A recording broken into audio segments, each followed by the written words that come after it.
Yeah, it shows on the... You want to ask him? It shows on the legal map that it's a fucking trail.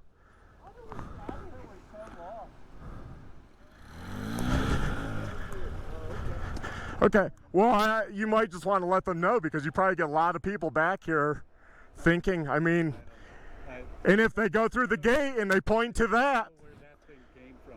As I say, this is the multi-vehicle use map, Colorado. I'm just letting you know. I do trail work, so. I'm just saying. Because normally if you weren't here, I'd probably go through. Well, then you'd get, if somebody else was up there, they'd call the sheriff on Well, and then we would be in court because I'd be like, yeah, but people post fake shit all the time. so I try to be legal because I work with the rangers and everyone. I'm not being aggressive here. I'm just. Mark, you sound aggressive. Well, I have to scream through the helmet. Okay, you have a calm voice. I don't. Yeah. But I'm just letting you know. So where'd you guys Okay. come from? Okay, Tamichi. Oh, But we're trying to Monarch. just go straight out the Okay. Well, sorry about that then, but I'll let the guys know so they can remove it. So, yeah.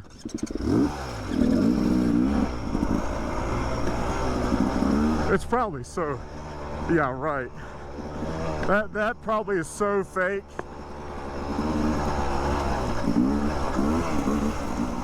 So it makes you wonder, is it legal or is it not? So, best bet is to let the state know.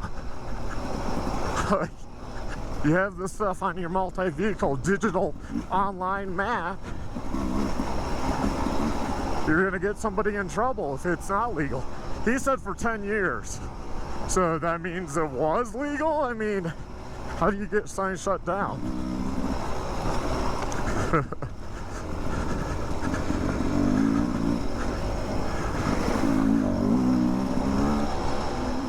So see guys and gals, you can get in situations like that the multi-vehicle use map, official by the state, digital, because that's how we all do it now, it shows you legal.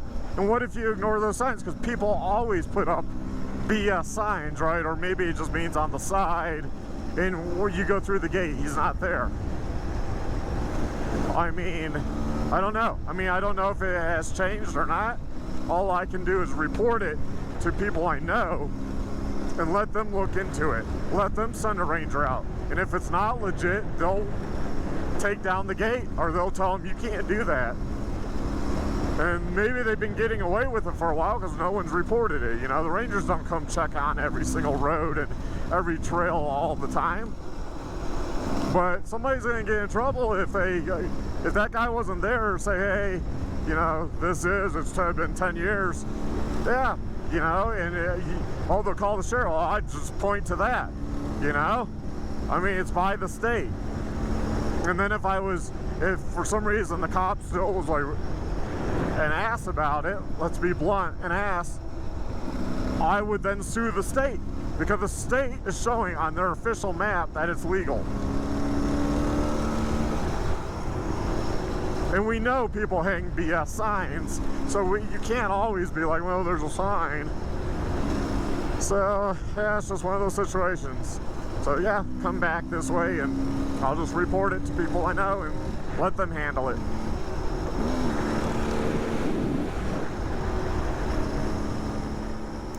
So when I got back, I contacted various people and they're looking into this. But as you can see, this is a screenshot from the multi-vehicle use map, which is the paper map. 890 does show open, and this is the Bible for us off-roaders. What's on here, we can go on. So you could go through that gate, you could rip that gate down and go through it. This is a screenshot from the app CodeTrex, which is provided for by the state of Colorado. 890 is green, it shows as open. You can see how far we went till the gate. Now, he had no right to stop us, or, well, the sign actually said lock gate. I didn't even notice it said locked at the time. As you can see here, private property, something about lock gate, no, I guess, fishing and hunting or something. But that is not a legal sign. That is not a legal gate across this wooden bridge. That is a legal Jeep trail that you are allowed to go on. And honestly, this guy, they couldn't do much. If you were to rip that gate down, here's the guy in his truck. Just so we have a clear view of who mentioned that we cannot go that way. And they would call the sheriff if we were to go through that gate, around that gate, or whatever might happen to get, through there. I don't know why people buy property in areas that have been traditionally open, and they'll wonder, why are these people here? And then they put up these fake signs. I would think these individuals would try to work with the state to get that closed if it was wrong. But as you heard, the guy didn't really care about what I had to say. He didn't want to be educated. He knows what code tracks is. He knows what multi-vehicle use maps are. This area is probably in a dispute, which is what I'm gathering from the Colorado Trails Preservation Alliance. I contacted them, so I've exchanged contact information with them. I've contacted the Gunnison Ranger District. I'm playing phone tag with the ranger. I've reached out to the guy at the Tamichi Trading Post to ask his opinion on this area, and I've also contacted Stay the Trail.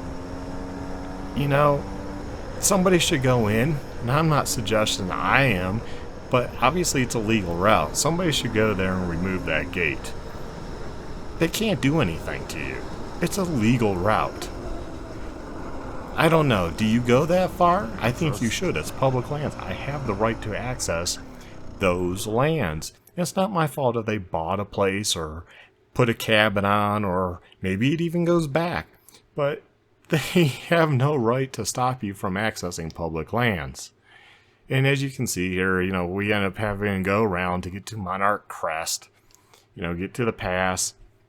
And it was not a huge deal, but I do have the right to those lands. Anyways, everybody, I hope you stay well, stay safe, and realize Cotrex is not 100% in itself. So just be careful, and even though you might have the right, it's best to just move along and report it, and hopefully the officials on the ground do something. Have a good one. Bye.